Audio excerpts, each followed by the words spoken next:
Hey, welcome back to another edition of Local Focus. I'm Sebastian Noel. With football season kind of winding down a little bit, I'm already in basketball mode, I know that, and so I wanted to bring someone in to get us officially back in to basketball mode, and Marlon Cunningham is my guest. Marlon, I'm glad to finally have you in, man. Appreciate it. Thank you for having me. So obviously pretty familiar, our audience, with your basketball skills. So what are you doing right now? Get everyone caught up. I am at New Mexico Highlands University, over there for a basketball scholarship, obviously, and just playing basketball over there, enjoying life. So I got that perfect segue. I got to get this promo in. You can catch all Marlon's home games right here on Proview Network, so the official home of Highlands Athletics. But let's go back to where it started. Where did little Marlon start? Little Marlon started playing basketball when he was 4 years old. We were at my uncle's house, I remember, and my mom put a basketball in my hands and said, "Shoot it, try to shoot it on a 10-foot hoop," and I made it. And my uncle and grandpa looked at each other and said, "I think we need to get this guy in basketball." And ever since then, I played YMCA, AYBL here. And my sophomore year, I got invited to, end of sophomore year, I got invited to play for an EYBL team. And then sophomore summer, and then junior summer, I played for EYBL. So what were some early challenges, whether they were on the court or just, challenges that people have when they start, First of all, sports is not cheap, it's expensive, so that obviously brings family into it. But what were some early challenges when it comes to that, and when it comes to just, was Marlon throwing up a bunch of bricks when he was little, or were you a prodigy right away, or what were some early setbacks? I think I was definitely throwing up some bricks when I was little. I played for Coach Al Sanchez, a very legend here for flights, and he kind of taught me the fundamentals of basketball and kind of laid the foundation for me. But it was never easy getting to the tournaments. My mom always did her best and would pick up an extra job because my father figure wasn't around, my dad wasn't around, and my grandpa would help pitch in and everything like that. But growing up is just, I was very slow. I used to be very slow and in the post, and I couldn't use my right hand. I think that's still a problem in high school. And we can edit that out. Yeah, we can edit that one out. But that's just it. Just, basic learning how to shoot, dribble, all of that stuff. So talk about your mom, because it's always interesting to me that when we have athletes on, that they kind of gravitate a lot of their credit towards their mom. I remember David Cormier just spoke glowingly about his mom, and so have several other guests. Talk about her role and sacrifices she had to make for you. My mom was always, and is always still, my number one fan, my biggest supporter, and also the downfall, my biggest critic. After a bad game, she'll rip me in a new one and everything like that. But I just really, truly, truly appreciate her and everything she's done for me throughout the years, from getting me up early, driving me around from one practice to a workout across city, and just everything like that, and just doing as much as she can and trying to find the best coaches for me throughout my high school and middle school career to just get me as best as I can, and just everything she's done for me, to, like I said, picking up an extra job sometimes, and staying late and trying to help her around her school because she's a teacher. Just anything she could do just always help me, and even if it's in the gym rebounding for me, or she would take notes for me at practice sometimes and go home and we'd study them, and she'd say, "Okay, coach said you need to do this, let's work on this." There's anything and everything she could do for me. It's truly a blessing. So what's the craziest or most cringeworthy thing you've ever heard her yell from the bleachers? Where you just put your head down and you're like, "Oh, Mom." There's a couple stories. All right, let's give us the good one. I think one of them that really stands out, I think maybe 4th grade, and I was at Taylor Middle School. We were playing an AYBL game, and I was sitting on the bench. I just got pulled out, and she was like, she used to do this for me for water, and she had my red Gatorade, I remember, and she threw it across the floor because the player was on the other side, and it busted all across the floor as she threw it across. And I just sat there like, oh my gosh, the ref gave us a delay of game. We had to get out and clean the floor, and I think she's going to be mad at me for saying this, but while she was helping cleaning it, her female product fell out of her pocket, and it was just embarrassing all around. And then obviously in high school, just yelling at the ref, giving the refs a hard time, or the other players, just things like that. Okay, but you're getting off easy here. You're telling me about when she yelled at refs. When did she ever yell, "Marlon, you got to make those free throws"? There's got to be something like that, right? You're not going to get off easy, Marlon. Sometimes. I want one of those stories. Sometimes, not sometimes, a lot of times she would yell, when it's dead quiet, rebounder, you need to do this. And I just look back, she would always sit behind the bench at Albuquerque, and I just look back like, Mom, come on, I know what I need to do. So, but she settled down. We always talk like, Mom, please just, I'm focused in the game. Let me just focus in. So other than that, just nothing too bad. When you look back at it now, do you sometimes look in amazement? I mean, I'm probably all athletes do this.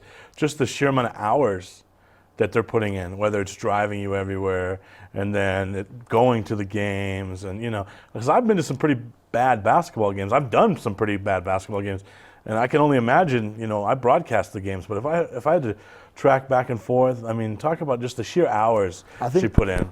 I think I really realized this when I first started driving and having to pay for my own gas. That'll help. Yeah. I would have a workout, weightlifting session at Sports and Wellness, and then have to go to Rio Grande, for the gym to work out with a trainer there, or drive all the way up to La Cueva for my other coach, and then drive back down to Albuquerque for practice. And I think just realizing the commute from backwards and forwards and everything, and just that kind of stuff. That's when I really realized, like, dang, she would stay late, or if I had practice at Eisenhower Middle School at 7 o'clock at night till 9, and then having to drive back and make dinner, just all of that stuff. When I first started driving, I told her, thank you, Mom, for doing all this and getting me there, never missing a practice, obviously unless I was sick, but always getting me there early, making sure I had all the gear I needed, the shoes, because when size 16 since I was in 6th grade is hard. So. Yeah, they don't sell 16. 16s. Wow, okay. 6th grade, yes, sir. So in 6th grade. Josh, what size shoes you wear? 6th grade? Yeah. A 9? Yeah, I think I was a 10 too. Wow, 16. All right. We'll have to get those up on the desk before you leave. All right. So when did you feel like you arrived? What do you mean, like? Basketball-wise, when did you know, okay, Oh, okay. all right, I'm legit. I got some game here. I think my freshman year when I made varsity, and Coach Broussard kind of told me, like, you're going to get some playing time, and you're going to play under, you might remember Dylan Abbott and Caleb Broughton, just playing under those guys and competing with them in practice. That's when I kind of realized, okay, I might do some things. And I'll never forget this moment. My freshman year, we went to double overtime with Cleveland in the pit. And I was the last big to, all the other bigs had fouled out. I remember that, yeah. A ton of people fouled out. I was the last that. big in there. And that's when I realized when I was playing against Ryan Jones, Marcus Williams, all those guys as a freshman. I mean, I didn't score any points, but I got a couple rebounds and a couple block shots. That's when I realized, like, okay, maybe if I do spend even more time, that I could become something good, even better. All right, Marlon, we got to do a thing, pay some bills, and we're going to pick it up with your freshman year when we come back. Sounds good. This is Coach Borrego of the Charlotte Hornets. Hello to all you parents out there in Albuquerque, New Mexico. I want to congratulate 38 years for the AYBL. You guys are doing a great job. You've shaped a lot of lives, young men and women, and you'll continue to do that. Parents, get involved, sign your kid up. It's a great program. It helped shape who I am today, helped shape me as a basketball player, as a coach. So get out there, sign them up. Have a great season. Good luck to everybody. We're back here with Marlon Cunningham. This is the size 16 shoe in the 6th grade, you said, right? 6th grade. Look at now you see the host. Now you don't. That's what a 16 shoe looks like. That's unbelievable. All right, Marlon, I'll give that back to you. Appreciate it. Let's go to your freshman year then, I guess, at Sandia. So talk about that a little bit. That was a ride in its own. I had never experienced such hard workouts, such a crazy environment to be in. Intensity-wise, we would have 6 a.m. practices and then after-school practices, and I've never been as best shape, obviously, until now in college basketball, that I was there. Coach Broussard was a great coach, though. I really enjoyed playing under him, and he taught me a lot. The reason why I transferred those is because I didn't like the school. I felt as though I didn't fit in school-wise. And I just kind of felt like, I don't know if it's the place to be. And I was actually going to transfer to Cibola. But my uncle had played under Coach Ron way back when. And he told me, no, I think Coach Ron will really help you develop more and get you to that collegiate level. So I transferred to Albuquerque High, had to sit out my sophomore year. And we actually appealed it to the NMAA 5 different times. We had a lawyer. It was a crazy process. And then, junior year came along and I was able to play. So when you look back at that time, is there ever a regret leaving Sandia and leaving Coach Broussard, or? No, honestly, there's not. There's not, because I was looking for something that I could be, long-term, those 4 years where I could have support And I felt as though after that sophomore year that there wouldn't have been much support, and we might not even have made it to the state tournament. So I wanted to go to a program where there was going to be a great coach and great players around me to, help do something special. Obviously, I didn't get that, like a state ring, but. So you get to Albuquerque High and talk about first impressions there of the program, some teammates, and Coach Garcia. When I first got there, I was a sophomore. I remember the first guy I met was Yannick Alunga and his little brother Ethan, and they just made a positive impact on me.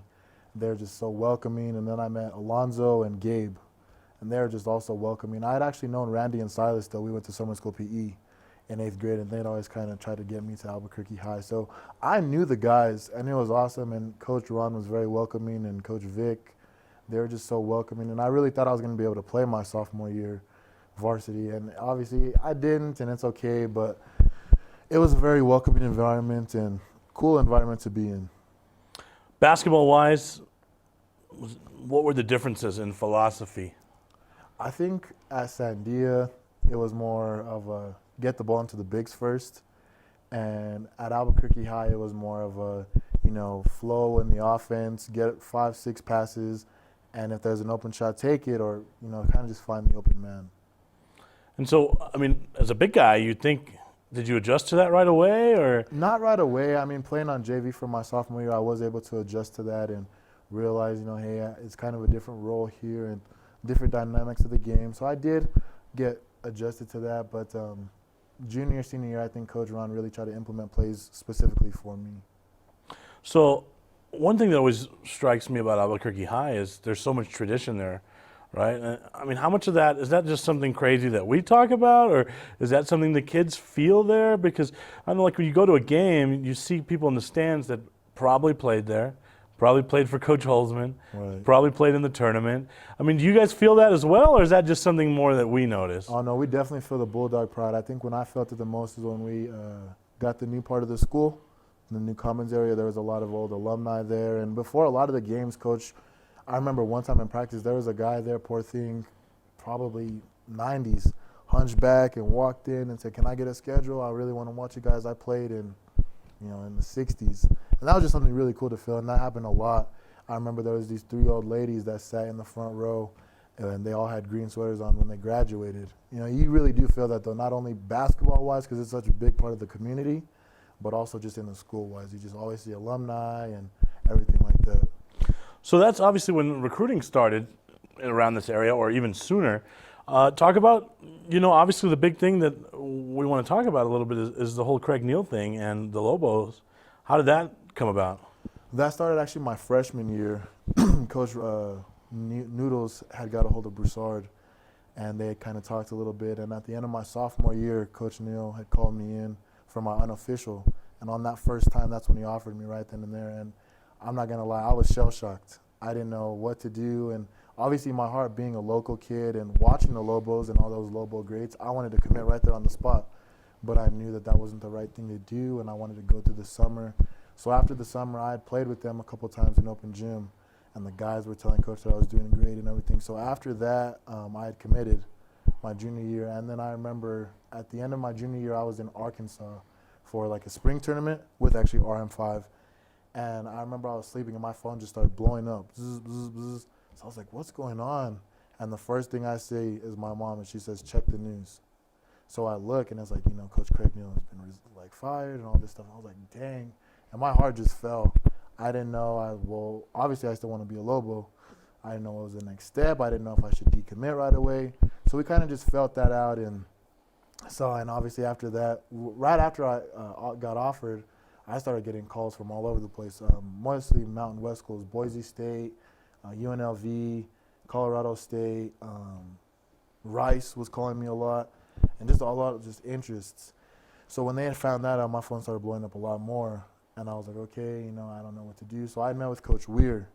When he first got here, a couple of days, he came to Albuquerque High, and he was like, you know what, I want you to remain committed. I want you to stay. Cool. So I went through that summer, and I picked up a little more interest from University of Hawaii and a couple of other schools, which I really wanted to go on a visit to Hawaii. Right, yeah, just a visit, yeah. Well, let's back up a little bit now. Now, this is maybe a little personal question, but What always strikes me in Albuquerque is how people sometimes turn on their own here. And I got to know you a little bit, just, from Proview and being at West Mesa. So you're in once a year there, and you were always so super respectful and nice to me. And so you always seemed like a really nice kid. But it seems to me, and I don't know if this was an outsider or if you felt it as well, but it seems to me when the town turned on Craig Neal, that's when they kind of started turning on you too. And I thought, to me, that was really unfortunate. And I hadn't seen that until when they did it to Cullen, right? When they did it to Cullen, when they turned on Cullen. But it seems like when the town kind of turned on Coach Neal is when they kind of started to sour on you. Did you feel that? And how did that make you feel? Well, it's a thing that was kind of unfortunate. A lot of people didn't know me and know me personally and know how much of a respectful young man I was back then, and still am. But it was tough. Used to read the Lobo Layer a lot.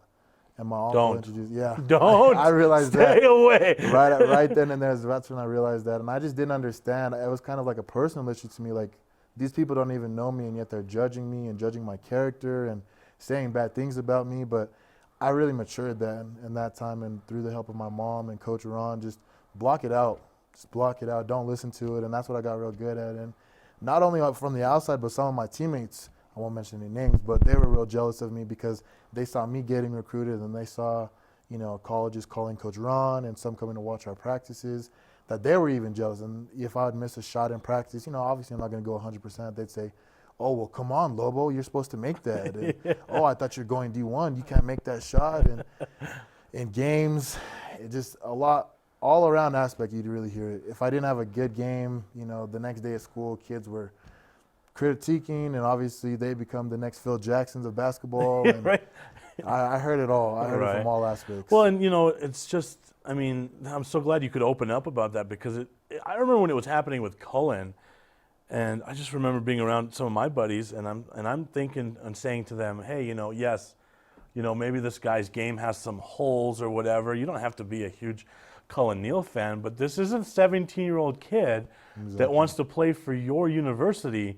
And for the public to just turn on that, kind of like they did on you for nothing you did, but for just because they were just tired of noodles, that's got to hurt a kid that's in high school. That's got to be emotionally, hey, that's not cool, right? It was hard. It was very hard. And when that started to happen, I've felt my game start to change.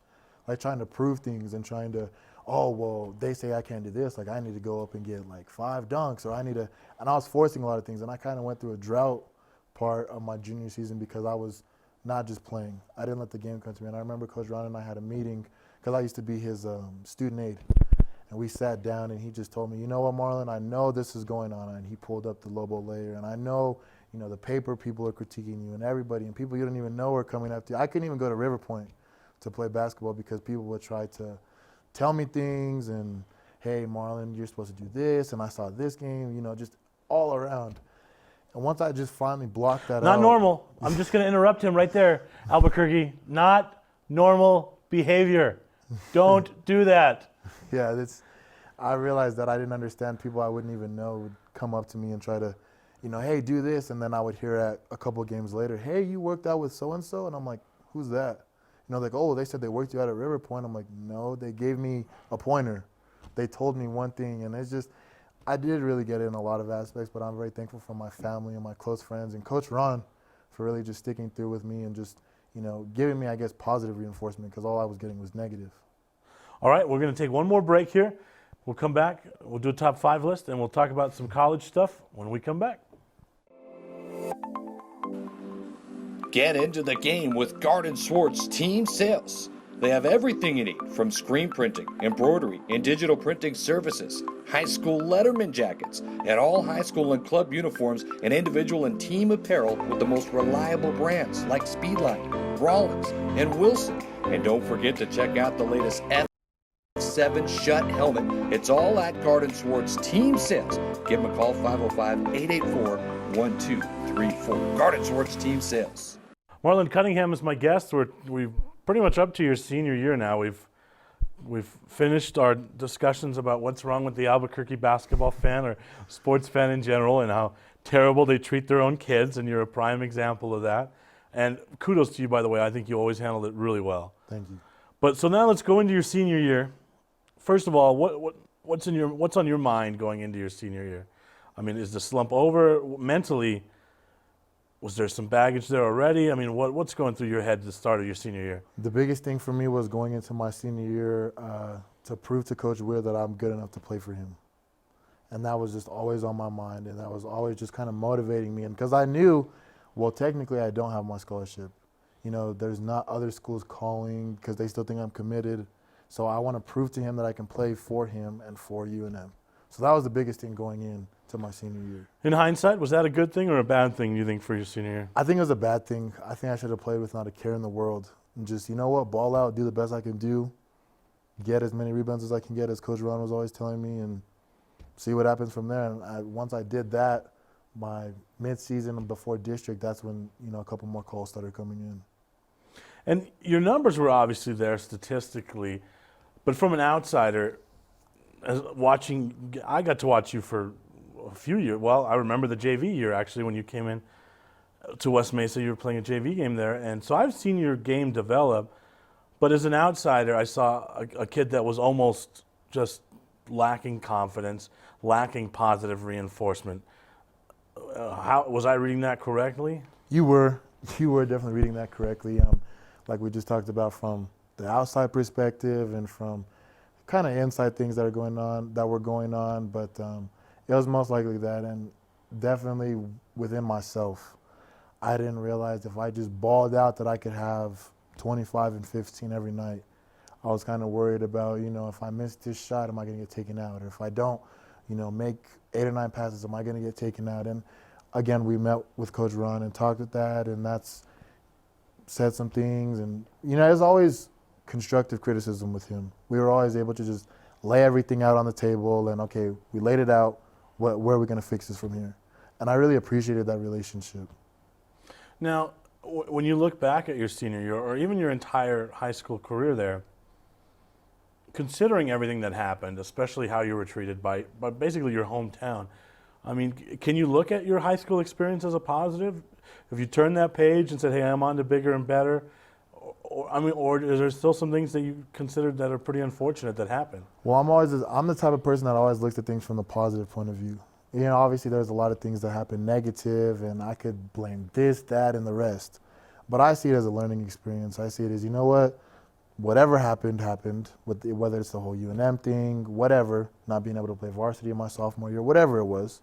I just look at it as a learning experience and say, you know what, I'm on to bigger, better things. And whatever has happened in the past has happened. It's a learning experience. Everything happens for a reason, and positive is just more to come. So obviously our audience knows that the place you committed and signed is not where you're at right now. It's not Highlands. So talk about that momentarily. What happened? You went. You're back. We're glad you're back. We get to cover you. But talk about that experience a little bit. So I played in an unsigned senior tournament probably like April, right after season. And after 2 games, Texas State had seen me. The head coach, actually, Coach Casper, had seen me, started communicating with me, calling me. I went to a visit to Southern Mississippi first, actually. And kind of far, didn't like it, you know, just a lot of different things going on. And then I went to my visit to Texas State. And right then and there, after the Sunday morning when I was leaving, the coach sat down with me and he was like, you know what? This is a however many amount piece of paper that I'm putting in front of you. Either you're going to sign it or come tomorrow, it's not going to be there. So I was like, well, shoot. It took 10 minutes with my mom. And he had told, you know, Coach Leo, which is a mentor of mine that I just, side note, just greatly appreciative for, and just a great man and amazing, Leo Guetta. I talked with him, I talked with my mom, Coach Ron, and kind of had made my decision before I even got there. And it was great. It was a great visit. So I signed right then and there. I graduated May 8th, I believe, and I had to be down there like May 19th. So it was a real fast process. Canceled your initial show appearance, but we didn't hold that against you. I'm sorry, yes. I'm sorry for that. And things move fast. So we drove 12 hours down there. My mom and my grandpa and I moved me down. And I was there for about a month and a half, and I was just very unhappy. I wasn't unhappy with necessarily the basketball part of it or the school. Everything like that was great. I knew I was going to get playing time as a freshman and be able to develop my game and my body. You can say you miss Mom. She'll love that. Oh, no, yeah, that's what I was getting to. She's going to watch it. It was my family. It was the family part of it that really took a toll on me. And I came back, and I didn't want to play. And then I was like, you know what? I still want to play. And get a free education essentially. So I called Coach Snow, and we talked, and he was like, yeah, we have a spot for you. And the ball just got rolling, and ever since then, it's just been nothing but positive. And talk about that experience now. Obviously, you got some locals there, some of which have appeared on the show. Does that help? It does. It does. I think the biggest thing that helps is being an hour and 30 minutes away from home. And I'm enjoying playing basketball again. I think I needed that 3 weeks. You didn't to a look month. happy on the court Yeah. your senior year. So, I mean, yeah, obviously, how big of a difference is that in your game when you just absolutely love it? I mean, workouts are hard at Highlands right now. You know, it's not like it's just a walk in the park, and that's why I'm enjoying it. Right. But I wake up with a different mindset. I wake up like, you know what? I'm going to get better today. I'm going to improve, and I'm going to get my teammates better. And just looking at it in that perspective instead of just like, oh, I got to do this. And, you know, the negative part of it has really impacted my basketball and my mental state. All right, so we're going to lighten up here and do tonight's top 5 list. Marlon, I'm going to let you, we're going to kind of just go NBA on this one, so it'll be easy for you. I'm going to top 5 NBA players. Start with number 5, you think? Number 4, I want to say probably, I don't know. I want to say I'll go Russell Westbrook as 5. I'm sorry, you said what? You said he was number what? I think he's number 5. Good night, everyone. That's it. So, end the show. Number 5? Come on. I know that's your UCLA guy. Oh, my God. What's going on here? I know that's your UCLA guy. You're but not welcome back, bro. Come on. All right, number 4. I'm going to go with Josh, James edit Harden. that. So it says 1, Russell Westbrook. All right, number 4. I'm going to go with 4, This James is hard Harden. to take seriously now. I'm just going to put that out there. Okay, James Harden. James What do you like about Harden's his game? 4. Just his, same with Russell Westbrook, attack mentality and just kind of put the team on his back and carry him. All right, number 3. I'll go with Anthony Davis, I know where this is heading. I can already tell. All right, number 2. Kevin Durant, Okay, all right. So, and one's obvious, LeBron. all right, LeBron. All right, so are you a Laker guy or? I'm not a Laker guy. I actually don't have a favorite NBA team, Okay. but I just love what LeBron's done on and off the court and how he carries himself and just such a, my personal, you know, this could be the greatest basketball player of all time. Yeah. You know, as an athlete, and maybe you don't think about this because you're young, or maybe you do. I don't know. Maybe I'm underestimating you, or all athletes. But when you see the impact LeBron has on his community there, is that, I know Kyle Kuzma just came out recently and said, hey, I hope I can have that kind of impact on Michigan. Is that something in the back of your mind where like, man, I hope at some point in my life I can make a positive impact like LeBron? Yes, and that comes from, I would always watch LeBron. LeBron's my favorite player, obviously. With the whole UNM thing, I tried to be as positive as I could be, as we were talking about the adversity, because I knew some way, somehow, and I've even gotten this, that little kids look up to me. I might not know them. I've met a couple of them and been able to talk with them, but seeing that and seeing what LeBron's impact is, I mean, obviously, I'd love to be as good as him one day, but just seeing what he can do for a city, a state, a country is amazing. And that's just something that I do think about, and that's like, wow. All right, that's the time we have with Marlon Cunningham. Thank you so much for coming in, Marlon. Thank you for having me. Thanks for watching. Number 5, I can't believe it. We'll see you next week, everybody.